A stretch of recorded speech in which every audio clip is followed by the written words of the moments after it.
Guys, ganito pala tayo magpa-sitter, guys. Ay numbers.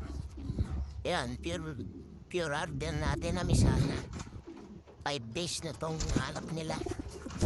Yung isa, papag-isa rin natin dito sa mga sitter natin. May club na yung mga yan. Tingnan natin papasitter. Kunin na natin yung size.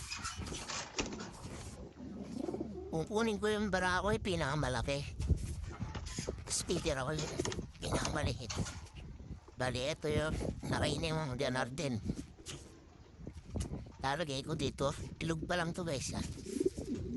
Yan. Babalik. Na-itlog. Baka natutulog pala itlog nito. Diba? Kunin natin lahat na ito. Ayan. Saan natin papalip. Ang wipe na natin.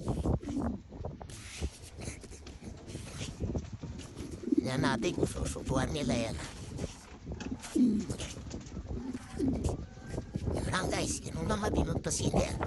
Yan guys to. Nilukuban niya na yung wipe na nilagay natin. No? Yan nilukuban niya na. Mamaya susubuan niya na yan guys. Yan lang tayo magpasitter. Yan nilukuban niya.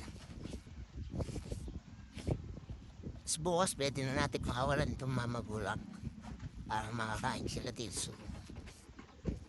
Nilukuban niya na guys.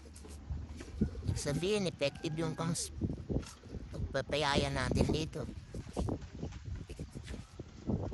Bali pag nagtarawa itlog na yun nandito. Ilipat pa natin yung isa doon. Yung isang yan Arden na natira doon. Ang YB. Ilipat natin dito. May itlog to eh. Bali pag nagdalawa na itlog na yan, lipat na natin. Para maitlog na naman yung dyan natin. Ganun lang guys, para mabilis tumami. Yan o. Nakupan na. Yun lang, bye.